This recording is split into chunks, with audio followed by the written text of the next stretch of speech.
Hey, how's it going? Good. Thank you. I appreciate it. Thank you.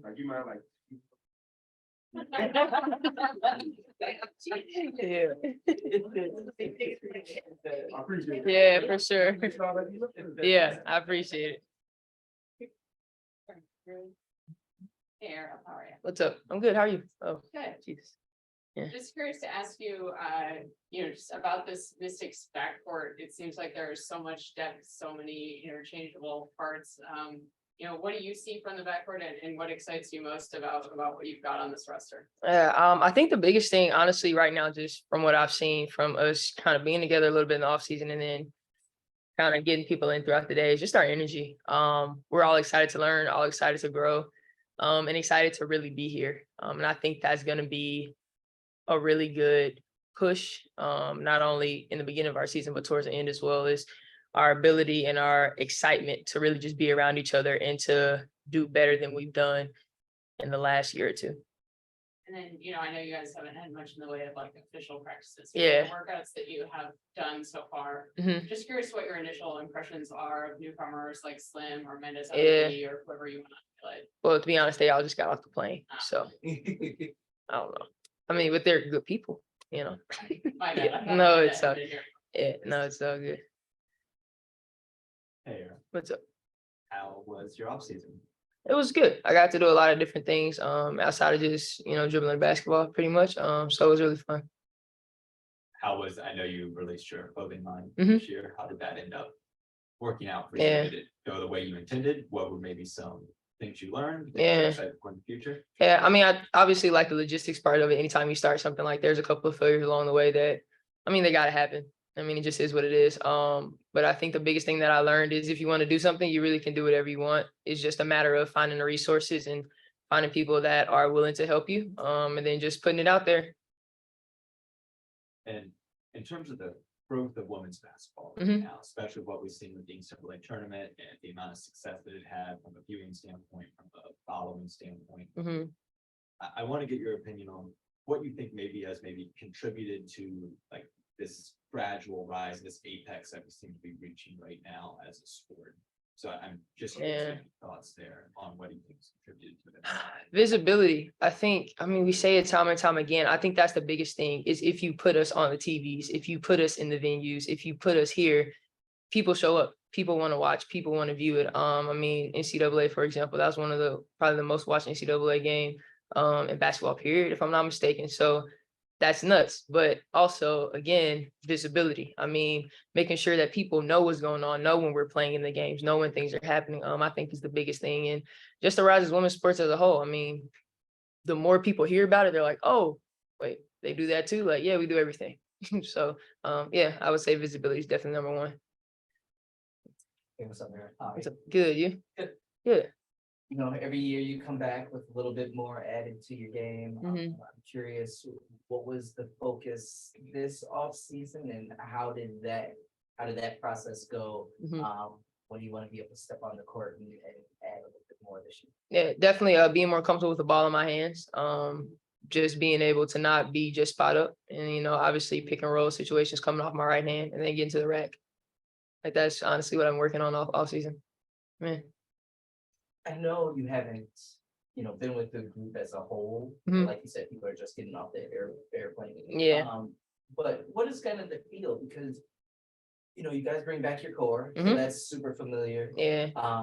Eric is super familiar, even though it is a new role. Mhm. Now you have a handful of veterans who are kind of coming in to kind of, get in the rotation Yeah. and add to this team. So I'm just curious, it feels from the outside, it looks familiar, but also Mhm. feels really different. Yeah. I'm curious if it's like that for you also. It definitely is. We looked around the room at dinner one night and I was like, dang, like it's a lot of familiar faces in here, but it feels good that it also doesn't feel too familiar because the past is the past, and you want to move forward and you want to grow.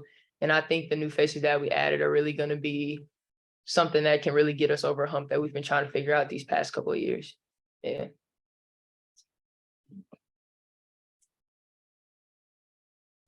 Hey, Ariel, with the perimeter depth that you all will have this year and the return of Christy Tolliver, Eric was talking about how they did play together a little bit, Tosh and Tolliver, Mhm. but you have some point guard ability as well with USA basketball Mhm. and also Slim coming in Mhm. as well, another initiator of offense. How do you see the depth on, in that position in particular, or Yeah. 1-2 guard spots? How do you see that panning out this year? I think honestly we're really deep in that position because, like you said, initiator of offense isn't a point guard. I mean, they're two different things. And I would definitely put myself in the category of initiator of offense. But USA, it was a good experience because I did have to have the realm of the PG for our team for a little while everybody was still finishing off playoffs. And I think it's really good for us as far as depth wise because it allows us to push the ball quicker. We're not looking for somebody to outlet it to. If anybody can push the ball, that makes for a scary, scary transition, offensive transition team. So I'm excited about it. Man, What's good, Harry? how's it going? How about yourself? Here and there. I'm excited. I'm ready to get going, really. I got 2 questions for you. Okay. One is, what did you learn about yourself this offseason? Wow. Okay. I think probably the biggest thing is that knowing that I can really do anything off my mind to, in a sense of a lot of times like you see stuff going on, you be like, dang, that'd be cool. I wish I could do that. And it's like, you can't, it's really just a matter of honestly making a call or setting it up yourself and just getting it done. So that's probably the biggest thing that I learned this offseason. And so my issue kind of seems like I'm the voice of the athlete, so I've been watching you since Texas. You tell them. Yeah. You really tell. Thank you. I And the appreciate young it. women I've been talking to WNBA about, like, they mentioned Shakira, Elena, and Vegas and New York, but I'm like, yo, y'all always forget Ariel. Like, can you just tell, like, Thanks. I know you humble, Yeah. and it's okay to be humble, but sometimes you gotta remind people, like, Yeah. her. Mhm. Like, I think you tough. You just Appreciate let it. them know, like, Ariel Atkins is tough, because like people keep sleeping. on Yeah. you. Like, after a while, the fan of the game's like, yeah. Right. I mean, honestly, I have a resume, and I think if anybody looks it up, my name is under there. Thank So That's all you gotta say. yeah. Yeah. Back to fashion. Mhm.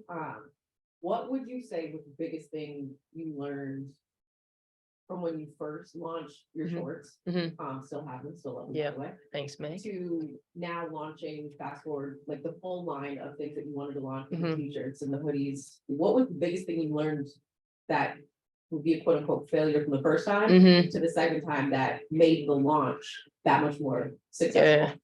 Honestly, my biggest lesson from the clothing is probably trying to always scale.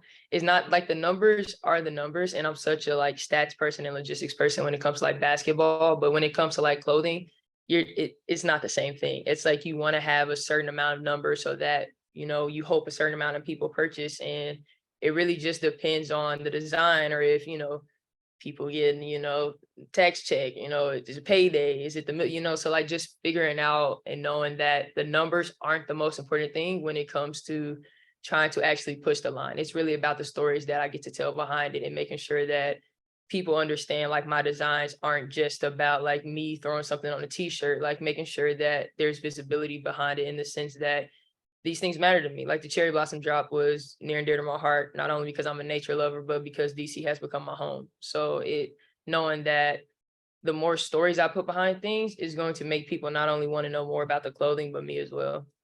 So from that, how can you take what you learned Mhm. and translate that to the court?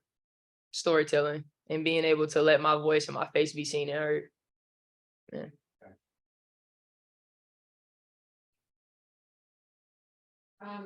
Ariel, Mhm. so you jumped into fashion. Maisha has just started her podcast. How important Yeah. is it for you guys to have that creative outlet? A lot of people are like, you need to be focused, just serious and just stay on basketball. Yeah. How important is it to have that creative outlet to be able to express yourself Mhm. more than a basketball Right. player as well? Yeah, I mean, I laugh because I was 100% that person, like basketball, basketball, basketball. And you kind of get to a point to where if it's the only thing that you're doing, you get burned out, and not in like a terrible way. It's just like, dang, like I really been doing this since I was 4. And it's like, all right, what else am I interested in? And so it makes you want to like tap into things that you used to do as a kid that you really used to enjoy. And so, I mean, for Mai's podcast, that just makes sense for her. Like if you've ever had a conversation with Mai, like she just knows how to be social. Like she can make a friend with any person she meets. So that just makes sense for her. I'm not sure many people knows, but I'm a super like artsy and creative person. So my fashion line, my clothing line, it makes sense for me. I want to see dope merch for women. You got Play Society and people like Esther trying to do really cool things with it. And it's like, well, I want to do something cool with that too, you know? And so I think it's really just a matter of allowing a piece of yourself that the world may not know. And it's really interesting when we do things, people are like, oh my God. It's like, well, yeah, you know, I kind of been this way. Yeah, so it's actually pretty cool because it allows people to see it, not only a different side of you, but it also makes you more confident in what you can do on the court, because it's like you're rounding out this whole person. You're not just focusing on one aspect of who you are. Ariel, for you individually entering the season, do you have specific goals, or how are you, like, what needs to happen for you to look back and say this was a successful season for me individually? Because I know you guys have team goals Yeah. as well. My biggest thing every year is to bring up my averages. I think that for me, like I said, I'm a numbers person. And I try to make sure that my averages get raised every year, but also to do some of the things personally. I know that I've continuously been growing into a leadership role in this team. And that's something that I take very, very seriously. So my ability to become a better leader as well. And what does that mean for our team? It means when we have the bad days, am I actually speaking, or am I turning into myself, or am I picking up my teammates when they need to be picked up, and different things like that. So, I mean, tangibly, my numbers is just, it is what it is. You got to score basketball to win games. And then kind of like intangibles, like my leadership and just me personally growing into the person I need to be to help this team do what we can do. Yeah. Nope. I have to say a word. It's Rue. So just get that on camera. We're good here. We'll take one quick one on Zoom from Rafiq. Okay. This is Ralphie, good nothing but that sports talk. How you doing today? I'm good. How are you? I'm doing fine. Yeah, during the off season, the Mystics managed to bring back Christy Tolliver. Like, I want you to give your overall impressions about the way that she's adjusted to practice in nearly her second stint with the Washington Mystics. Yeah, I'm excited to have KT back. I think the biggest thing about her is obviously her experience, but her brain. I mean, if anybody knows it, Christy's a brain. And so for her to be able to come back in and know us and know who we are, and her ability to kind of break things down for us on the court and off the court, I think is a huge advantage that we have in bringing KT back. Appreciate the insight. Good luck. Yep, for sure. All right, Ariel, that's it. Appreciate you. Awesome. Thank you, guys.